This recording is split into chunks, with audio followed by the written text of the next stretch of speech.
سورۃ الانفال مدنیہ وہی 75 آیۃ و10 رکوعات۔ سورہ انفال مدنی ہے، مدینے کے اندر یہ سورت نازل ہوئی اور 75 آیتیں 70 پر 5 آیتیں اس سورت کے اندر موجود ہیں اور 10 رکوع ہیں۔ نازل ہونے کے اعتبار سے یہ سورت 80 پر 8ویں سورت ہے، جبکہ قرآن مجید میں ترتیب کے اعتبار سے 8ویں سورت ہے۔ جو کوئی آدمی خواب میں سورہ انفال پڑھتا ہوا دیکھے تو اس کی تعبیر یہ ہے کہ وہ دین میں عزت پائے گا اور دین پر استقامت کے ساتھ زندگی گزارے گا اور اس کو عزت ملے گی۔ انفال کسے کہتے ہیں؟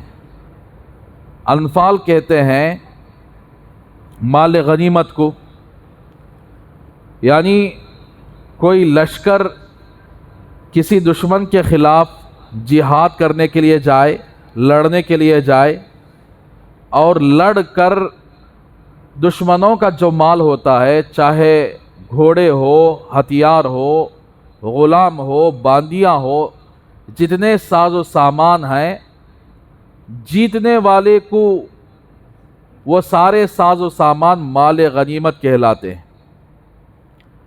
اور ایک مال وہ ہے دشمن کے خلاف لڑنے کے لیے گئے لیکن دشمن بغیر لڑائی کے اپنے مال کو حوالے کر دیا، اسے کہتے ہیں مال فائے۔ یہ سورت کے اندر جنگ بدر جو اسلام کی پہلی جنگ ہے، اس کے سلسلے میں جزئیات کہ جنگ بدر کے اندر اللہ کی مدد کیسے آئی، صحابہ کی اس وقت کیسے حالت ہوئی۔ 13 سال مکی زندگی گزارے صحابہ، مار کھائے، پٹے، شہید ہوئے۔ اللہ نے 13 سال مکی زندگی تک صحابہ کو حملہ کرنا، جنگ کرنے کا حکم نہیں دیا، بلکہ برداشت کرنے کا حکم دیا، صبر کرنے کا حکم دیا۔ جب آپ صلی اللہ علیہ وسلم اور صحابہ کرام رضی اللہ عنہم اجمعین مکہ چھوڑ کر مدینے کی طرف صرف اس وجہ سے ہجرت کیے کہ اپنی دین کی حفاظت کیسے ہو، اپنی ایمان کی حفاظت کیسے ہو، ان کا کوئی دوسرا مقصد نہیں تھا، تو مدینے کی طرف ہجرت کرنے کے بعد اب صحابہ کرام رضی اللہ عنہم اجمعین کی جماعت بڑھنے لگی۔ تو ایسی صورت میں 13 سال یہ ستائے گئے، پٹائے گئے، طرح طرح کے تکلیفیں دیے گئے، یہاں تک کہ دین کے لیے وطن کو چھوڑنے پر مجبور کیا گیا، کعبۃ اللہ جیسی مقدس جگہ کو چھوڑنے پر مجبور کیا گیا۔ جب مدینہ آئے، مدینے آنے کے بعد 1 سال گزرا تھا، تو اب مسلمانوں کے لیے وہ لوگ جو جنہوں نے ستایا، ان کے بارے میں کیا تدبیر کرنی چاہیے۔ تو دیکھیے، آپ صلی اللہ علیہ وسلم ہجرت کر کے آئے تو دوسرا سال تھا۔ ابو سفیان، ان لوگوں کا تجارتی معاملہ ملک شام سے زیادہ ہوتا تھا۔ مکے سے مال لے کر جاتے، وہاں پر بیچتے، وہاں سے مال لاتے، مکے میں بیچتے۔ تو ایک مرتبہ ایسا ہوا کہ ملک شام کو یہ تجارتی قافلہ، تاجروں کا قافلہ نکلا 2 ہجری میں۔ جب وہ واپس آئے تو ان کے پاس 1000 اونٹ تھے، 60 قریشی آدمی تھے اور 50,000 دینار ان کے پاس مال تھا، پیسہ تھا۔ رسول اللہ صلی اللہ علیہ وسلم کو معلوم ہوا کہ یہ تجارتی قافلہ 60 آدمیوں کا، ان کے ساتھ 1000 اونٹ موجود ہے اور 50,000 دینار ان کے پاس پیسہ موجود ہے۔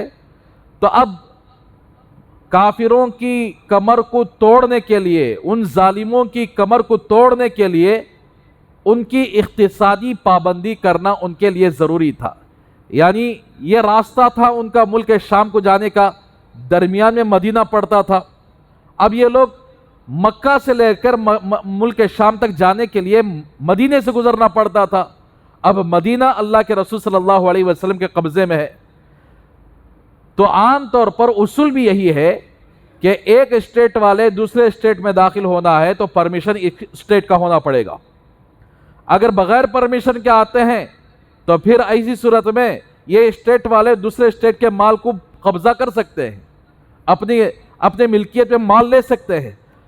تو اللہ کے رسول صلی اللہ علیہ وسلم کو جیسے خبر پہنچی تو اللہ کے رسول صلی اللہ علیہ وسلم نے سارے صحابہ کو جمع فرمایا اور فرمایا کہ دیکھو ایک تجارتی قافلہ آ رہا ہے، وہ بھی ہمارے گاؤں سے گزر رہا ہے. یہ وہی ظالم ہیں جنہوں نے ہمیں وطن چھوڑنے پر مجبور کیا. ہم نے اپنے سارے گھر مکے میں چھوڑ کر آئے، ساری جائیدادیں مکے میں چھوڑ کر آئے، اپنا سارا کچھ مکے میں چھوڑ کر آ گئے. اب یہ لوگ آرام کے ساتھ مکہ سے لے کر ملک شام سے لے کر مکے تک آسانی کے ساتھ یہ لوگ اپنا تجارت اور اپنا بیپار کر رہے ہیں. اب ان کی کسی بھی طرح ناکہ بندی کرنا ہے. تو اس وقت صحابہ کرام رضی اللہ عنہم اجمعین جمع ہوئے، اب جانے کا ارادہ کیے. تو اس وقت ابو سفیان کو معلوم ہو گیا کہ اللہ کے رسول صلی اللہ علیہ وسلم تجارتی قافلے کے پاس پہنچنے والے ہیں. تو اس نے ایک آدمی کو مکہ بھیجا اور مکے کے اندر یہ اعلان کروا دیا گیا کہ اللہ کے رسول صلی اللہ علیہ وسلم ابو سفیان کے قافلے پر حملہ کرنے والے ہیں. تو جیسے ہی مکے کے اندر یہ خبر پہنچی، پہلے تو مکے والے اللہ کے رسول صلی اللہ علیہ وسلم پر اور صحابہ کرام رضی اللہ عنہم اجمعین پر اتنے غصے میں تھے کہ یہ لوگ کسی بھی طرح چھوڑ کر وہاں پر چلے گئے، وہاں پر اپنا دین پھیلانے لگے.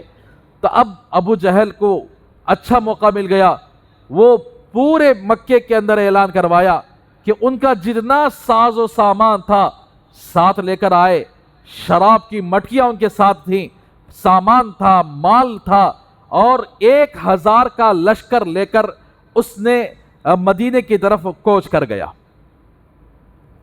اب ادھر اللہ کے رسول صلی اللہ علیہ وسلم کو پتا چلا کہ ابو سفیان نے آدمی کو بھیج کر مکے سے لشکر منگوایا ہے.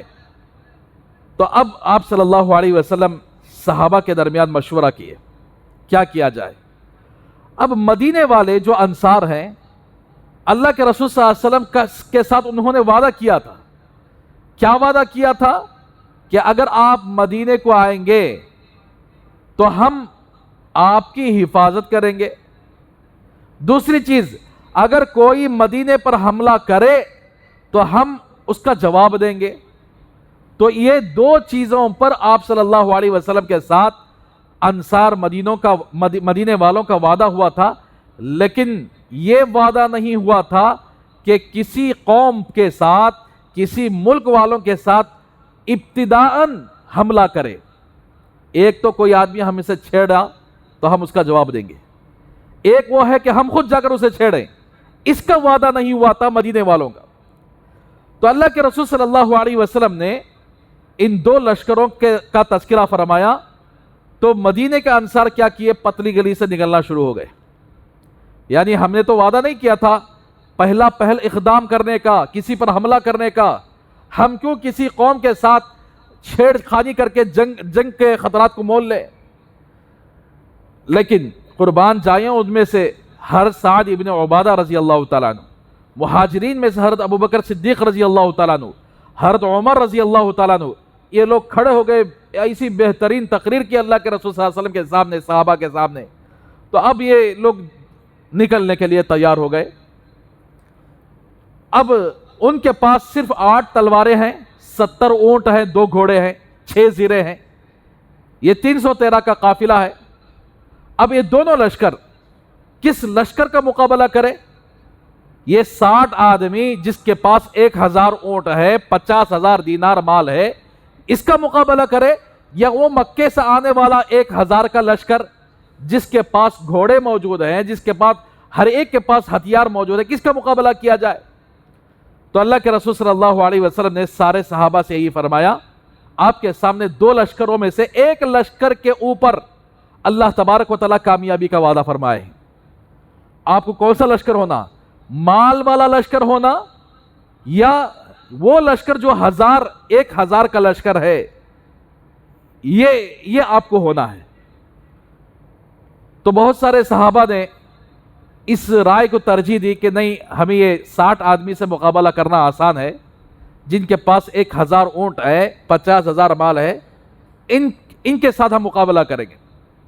لیکن اس وقت ایک صحابی کھڑے ہو گئے انصار میں سے، حضرت مقداد ابن اسود رضی اللہ تعالیٰ عنہ، کھڑے ہو کر ایک بہترین تقریر فرمائے. اس وقت اللہ کے رسول صلی اللہ علیہ وسلم کو اتنی ہمت عطا فرمائے کہ یا رسول اللہ، ہم وہ نہیں ہیں کہ موسیٰ علیہ السلام کی قوم کیا کری تھی جب موسیٰ علیہ السلام فرعون کے ظلم سے نجات دلوا کر اپنی قوم کو لے کر گئے، اور اللہ تبارک و تعالیٰ کا حکم تھا کہ ملک شام میں جا کر تم جہاد کرو، وہاں کی قوم کو ہٹاؤ، اللہ تبارک و تعالیٰ وہ زمین تمہیں عطا کرنے والے ہیں.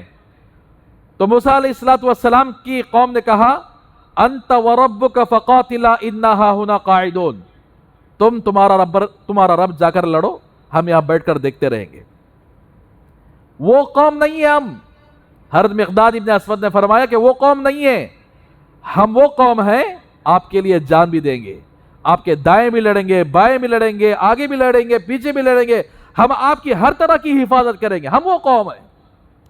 جب حضرت مقداد ابن اسود رضی اللہ تعالیٰ عنہ کی تقریر صحابہ نے سنی تو ان کے اندر ایک ولولہ، ایک جوش پیدا ہو گیا. اللہ کے رسول صلی اللہ علیہ وسلم کو وہ پہلی رائے بھی پسند نہیں تھی کہ 60 آدمیوں پر حملہ کر کے ان کے تجارتی مال کو لے لے. آپ صلی اللہ علیہ وسلم کو یہی رائے پسند تھی جو مقداد ابن اسود نے ابھارا تھا اپنی تقریر کے ذریعے. اسی لیے کہتے ہیں کہ تقریر ایسی چیز ہے، بیان ایسی چیز ہے جس کے اندر جادو ہے. تقریر اور بیانوں کے ذریعے سے لوگوں کو ہدایت مل سکتی ہے. بہت سارے لوگ یہاں بیٹھ کر بیانہ کرتے ہیں، بیانوں سے کچھ نہیں ہوتا. نعوذ باللہ، یہ صراحتاً حدیث کا انکار کر رہے ہیں. ان لوگوں کو کیا پتا؟ اللہ کے رسول صلی اللہ علیہ وسلم نے فرمایا ان من البیان لسحرا، بیان جادو ہے. تو اسی لیے میرے بھائیو، سوچ سمجھ کر لوگوں کو بات کرنا چاہیے. کچھ لوگ ایسے ہیں جو اگر بیانات میں تھوڑی دیر بیٹھ گئے کہتے ہیں کہ بیانوں سے کچھ نہیں ہوتا، محنت سے ہوتا ہے. بیان سے بھی سب کچھ ہوتا ہے. بیان اگر نہ ہوتا تو جنگ بدر کا جو معاملہ تھا یہ بڑا خطرناک معاملہ تھا. تو جب مقداد ابن اسود رضی اللہ تعالیٰ عنہ کی تقریر کو سنا تو صحابہ تیار ہو گئے. نہتے صحابہ، 8 تلواریں جن کے پاس موجود تھیں، ہتھیار، سامان، اگر ان کو جنگ کرنے کا ارادہ ہی نہیں تھا. اب یہ 313 کا قافلہ میدان بدر کی طرف نکلا. بدر کسے کہتے ہیں؟ ایک آدمی کا نام ہے بدر ابن قیس. اس نے وہاں پر ایک کنواں کھودا تھا، اور وہ کنویں کی وجہ سے وہ جگہ کا نام بدر پڑ گیا. اب بہرحال دونوں مدبھیڑ ہوئے. صحابہ کو اللہ تبارک و تعالیٰ نے جیت عطا فرمائی. جیت عطا کرنے کے بعد 70 کافر مارے گئے.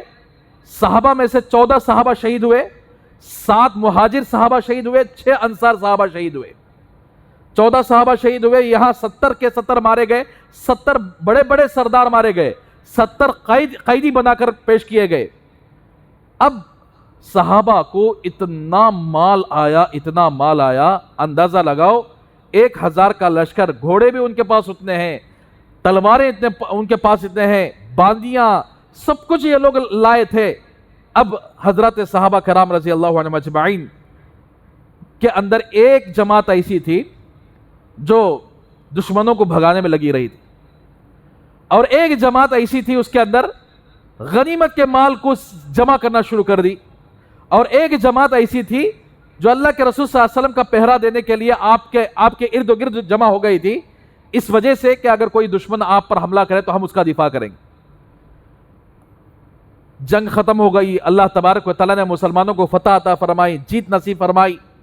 اب مال غنیمت کے سلسلے میں اب تک یہ سب سے پہلی جنگ تھی، یہ سب سے پہلے جنگ تھی جو دشمنوں سے اتنا زیادہ مال حاصل ہوا. اب مال غنیمت جن لوگوں نے جمع کیا ہے ان لوگوں نے دعویٰ کر دیا کہ یہ ہمارا مال ہے، ہمیں جمع کریں، ہمارا مال ہے. اور وہ جماعت جو دشمنوں کو بھگائی، اس کے پیچھے لگ گئی، وہ جماعت کہنے لگے نہیں بھئی یہ حق تو ہمارا ہے، اس لیے کہ ہم نے دشمنوں کو بھگایا ہے. تو ایک جماعت وہ تھی جو اللہ کے رسول صلی اللہ علیہ وسلم کا پہرا دے رہی تھی. انہوں نے کہا تمہارا نہیں جی، ہمارا جی اصل ہے، ہم اللہ کے نبی کی حفاظت کر رہے تھے، ہمارا یہ اصل. تو اس طرح آپس میں اختلاف ہوا.